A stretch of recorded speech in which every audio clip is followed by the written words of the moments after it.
సమర్థ సద్గురు సాయినాథ్ మహారాజ్ కి జై. సాయి భక్తులందరికీ నమస్కారం అండి. మన సాయినాథుని దయ వల్ల అందరూ సంతోషంగా ఉండాలి అని మనస్ఫూర్తిగా కోరుకుంటూ ఈ వీడియో స్టార్ట్ చేస్తున్నాను.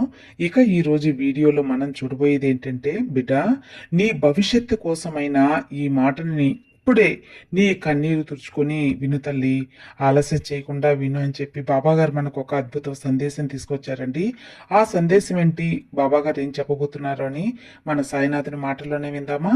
బిడ్డ, నువ్వు ఒక్కతివే ఉన్నావని దిగులు పడుతూ ఉన్నావు కదా. ఎవరు చెప్పారు నువ్వు ఒక్కతివే ఉన్నావని? నువ్వు ఒక్కటివే అని ఎప్పుడూ అనుకోవద్దు. నీతో పాటు ఈ సాయి ఎప్పుడూ ఉన్నాను. మాటి మాటికి బాబా బాబా సాయి సాయి అని నన్ను పిలుస్తూ ఉన్నప్పుడు నీ వెంట నేనుంటాను. అలాంటప్పుడు నువ్వు ఒంటరిగా ఎలా ఉంటావు చెప్పు. బాగా గుర్తు తెచ్చుకో తల్లి. చాలా రోజుల క్రితం నన్ను పరీక్షించడానికి నా ఆలయానికి వచ్చావు. నన్ను పరీక్షించటానికే నాకు ఎన్నో కోరికలు కోరావు. నన్ను శోధించటానికి నువ్వు ఎన్నో నా దగ్గర సంకల్పాలు చేశావు. అన్నీ నేను ఒకటొకటిగా నెరవేర్చాను. దానివల్ల నా మీద విపరీతమైన నమ్మకం పెరిగింది కదా. ఎక్కడైనా సరే భగవంతుడు భక్తులను శోధిస్తారు అనుకుంటారు, కానీ నా బిడ్డవైన నువ్వు నన్నే శోధించి నన్ను ఎక్కువ నీ దగ్గరకు ఆకట్టుకున్నావు తల్లి. నా బాబా చేస్తారా లేదా అనే ఒక నమ్మకాన్ని పెంచుకోవటానికి నన్ను పరీక్ష పెట్టి మరీ నా ఆలయానికి వచ్చావు. గుర్తుంది కదా, అప్పుడు అన్నీ నేను చేశాను. అప్పుడే నన్ను పరీక్షించటానికి వచ్చిన నీకు అన్నీ చేసిన వాణ్ణి ఇప్పుడు నన్నే నమ్ముకుని నిన్ను ఈ బాబా ఎలా వదులుతాను చెప్పు. పదే పదే నా నామస్మరణ చేస్తూ ఎప్పుడు నన్నే నమ్ముకున్న నా బిడ్డని ఎప్పుడూ వదలనమ్మా.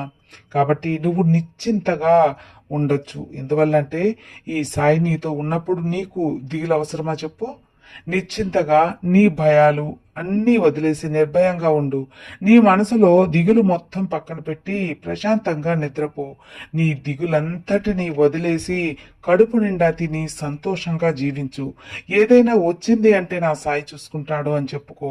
అప్పుడు నీ మనసు ఎంత తేలికగా ఉంటుందో నీకే అర్థమవుతుంది. ఎంత చీకట్లోనైనా, ఎంత దూరంలో ఉన్నా, ఎంత కష్టంలో ఉన్నా సాయి సాయి అని నువ్వు పిలిచినప్పుడు నేను రాకుండా ఉంటానా చెప్పు. నేను వెంటనే నీకు ఏదో ఒక రూపంలో, వాహన రూపంలోనో లేదా వాహనం మీద పేరు రూపంలోనో ఏదో ఒక రూపంలో నీకు నేనున్నాను అని చెప్పి తెలియచేస్తూనే ఉన్నాను.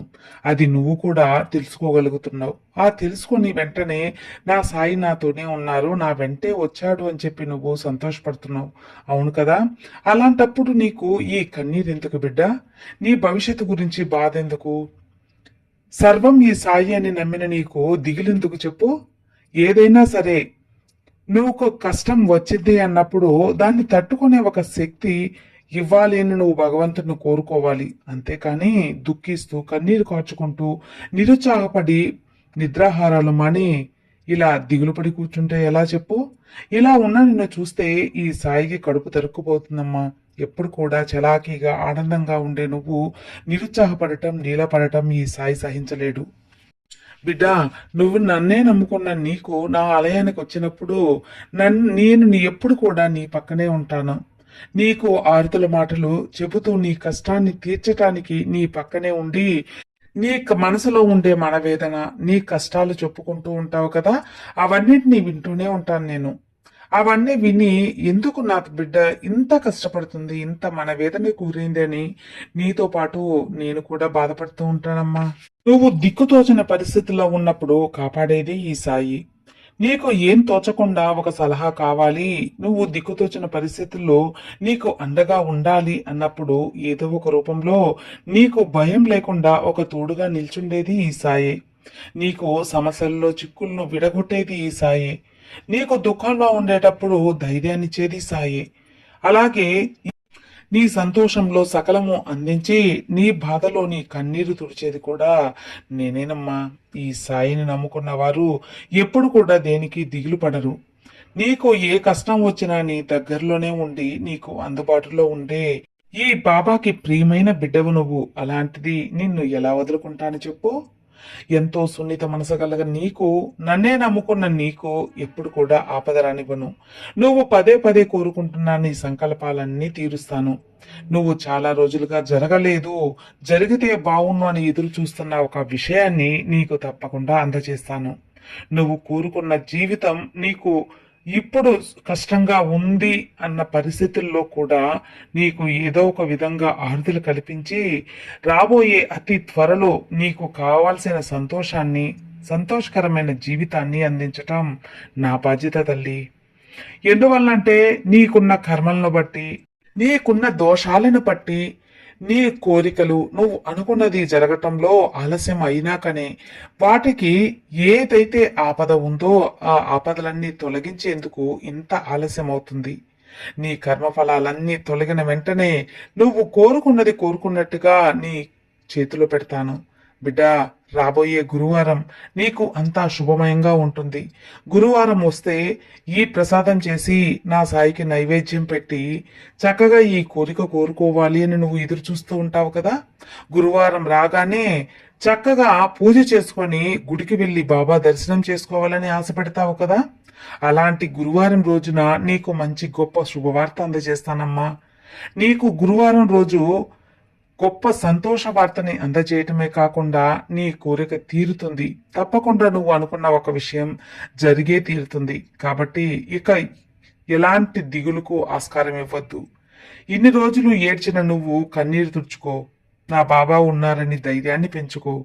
మనోధైర్యం ఎక్కడైతే పెరుగుతూ ఉంటుందో అక్కడ ఈ స్థాయి స్థిర నివాసం చేసి ఉంటాను. నా మీద నమ్మకం ఎక్కడైతే బలపడి ఉంటుందో అక్కడ ఎప్పుడు కూడా నేను కొలువయ్యి వాళ్ళకి ఆశీర్వదిస్తూ ఉంటాను. అలాంటి వానిలో నీవు కూడా ఉండాలని నేను ఆశపడుతున్నానమ్మా.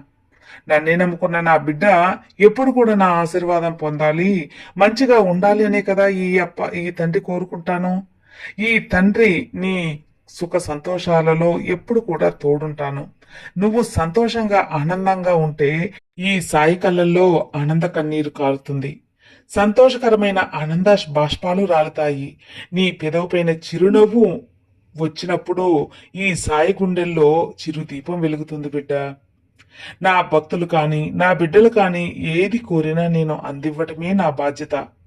చిన్న చిన్న తప్పులు చేసినా నా బిడ్డలు నేను సరిదిద్దుకుంటాను. వాళ్ళకి అర్థమయ్యేలా చెప్పుకుంటాను. ఎన్ని రోజులైనా సరే ఓపికగా నా భక్తులను నేను మార్చుకుంటాను. ఇదే ఈ సాయితత్వం.